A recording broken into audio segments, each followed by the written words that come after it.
Good morning, good afternoon, good evening, wherever you are in the world. Welcome back to the channel and welcome back to another Quant update. As always, we're going to look at the Quant price set one more time to try and figure out what the chart is communicating to us, right? We will look at the price set from a bigger time frame perspective as well as the immediate short term. We will also take a quick look at the Bitcoin price set because obviously it affects whatever happens with the Quant price set, right?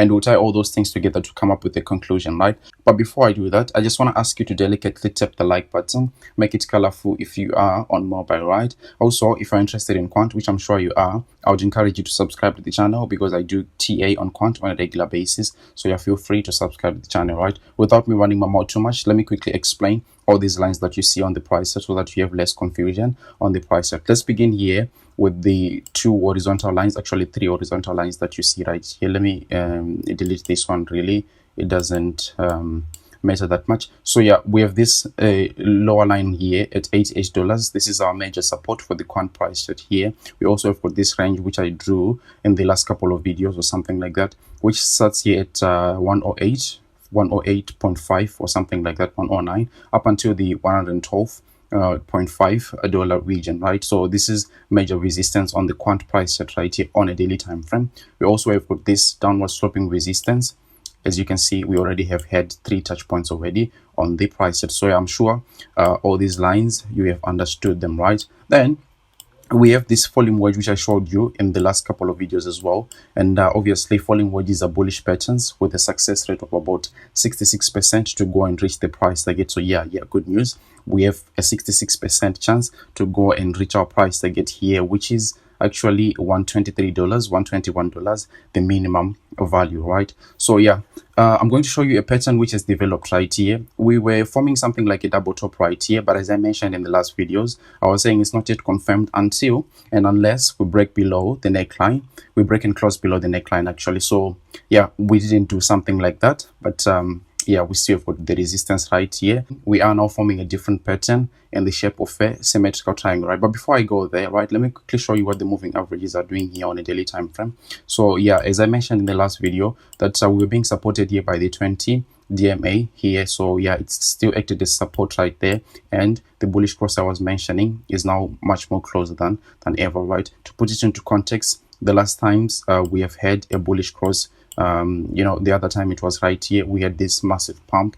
Then the other time it was right here, not much of a big pump, but eventually it was a pump, right? And then the other time that happened really was the beginning of this whole bull market on the Quant price set. So yeah, it's a really significant indicator on the Quant price set here, especially in moving markets, which I believe we are in a moving market unless things have changed, right? But obviously if anything changes, I will come up with an update as soon as possible. So yeah, we will be looking for a bullish cross in the immediate short term, maybe in the coming few days or something like that, latest by the end of next week, right? Which I don't think actually is that much long, you know. Anyway, so I was mentioning a pattern on a lower time frame here. I'll choose the 4-hourly time frame because it's much more clearer there, and then I'll also turn off these moving averages here. We don't need them anymore, and then I'll show you the pattern ASAP. So this is our symmetrical triangle here. So the thing with symmetrical triangles is they are continuation patterns, right? So you have to put it into context right here. And my bias right here is, since we are forming a falling wedge right here, the continuation is to the upside here because you know, of the falling wedge right here, and also we're coming off of this resistance right here. So the price target for this, I'm leaning towards the upside, but obviously things can go to the downside, right? So yeah, with a bullish bias right here, I will be looking at $120 in the immediate short term if we break and close above this symmetrical triangles. But I have to warn you that we have got a big fight to fight in this zone, which I just highlighted right here, ranging again from the $109 up until the 112.5 somewhere there. So this is really massive on the Quant price. On the flip side, if we were to break to the downside right here on this pattern here, the price target takes us right into support right here at $87 $88 thereabout, right? But as I've been mentioning in my videos, that scenario wouldn't really be looking too good on the Quant price, at least on paper, right? Obviously we would have to come back and reassess the situation, but let me show you what happens here on a daily time frame. We have essentially formed something like a head and shoulders pattern, right? A very bearish pattern right here. Let me quickly draw it to make it much more visible here. So this should be your left shoulder, right? This is your neckline here. Come up with a head and then finally you have you know, the right shoulder. So yeah, this price target is something that we need to take a look at, and we actually need to take it very much seriously. The price target for this head and shoulders pattern is something that I don't want to talk about at the moment, simply because we haven't even gotten there, right? We will cross the weaver when we get there. Well, actually, we have to reassess to see whether the pattern itself is legit or something like that. There are a lot of things still to consider, but it is a possibility that we come all the way down right here to $88, 887.5, and then from there we would have essentially created this bearish scenario on the quant price chart, right? Another way that we could look at the bullish scenario here is through Elliott wave counts, right? We've been doing this for the past 2 months or something like that. We came up here in a 5 Elliott wave count up to the upside here, and then in my own opinion, I think that we are ABC correcting right here in the form of this falling wedge. It's a bullish pattern, obviously, so what it suggests is this was just a minor correction right here to continue another leg to the upside. I think my chart is looking a little bit scruffy at the moment, so I'll go ahead and clear this you know, falling wedge. We have already talked about it, the price target. So yeah, this is the correction I'm talking about. After 5 waves to the upside, you have your ABC correction, which makes up wave 2, right? And then finally you will be expecting another leg to the upside in the form of impulse waves, right? But as you can see right now at the moment, the symmetrical triangle, the candle that we are in, the current daily candle, is being massively rejected. So we have to wait. It's a patience game to see what exactly happens in this zone right here, but we should be prepared for all scenarios. This is why we cover both sides on this channel, right? So yeah, this is what I see from an Elliott wave perspective. But in the last video, someone commented in the comment section asking whether this was just, you know, the A, and then this was the formation of the B, and finally we would get a C leg to go to take us further down, right? And yeah, that's the disadvantage with Elliott wave counts. Really, they become really subjective. So I mean, I would rather go with things which are much more, you know, objective, like the falling wedge I just showed you and this symmetrical triangle that we have at the moment right here. So yeah, this is pretty much it on the quant price chart here. So now let's take a look at the Bitcoin price chart.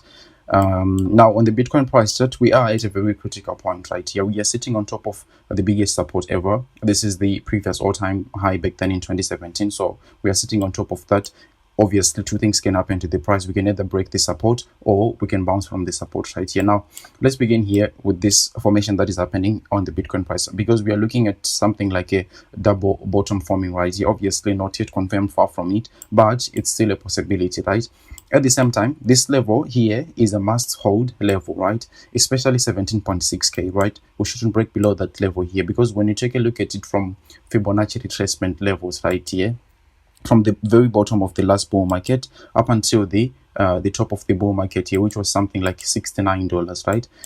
We are currently sitting on top of the 786 retracement level, right? Obviously, there's a little bit of error in my drawing here, but you can see that this level right here is the 786 retracement level, and is the last retracement level. If we were to break to the downside here below the 786 retracement level, I would say 17.6k, right?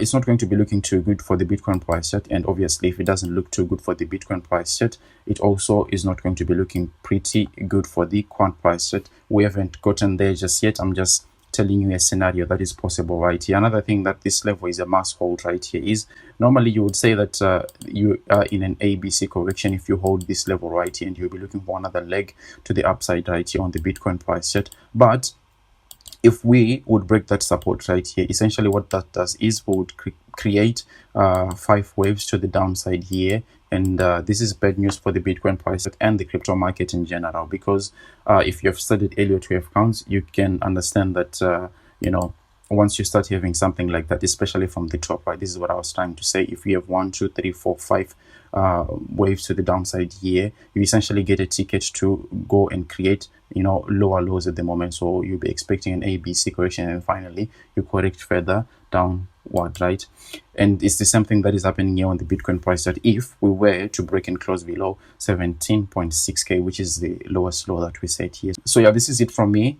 Keep a close look on the Bitcoin price chart, because as always, it affects whatever is happening with the quant price chart. With that being said, don't forget to like the video, share it with your friends and family, and subscribe to the channel. See you on the next one. Take care. Bye.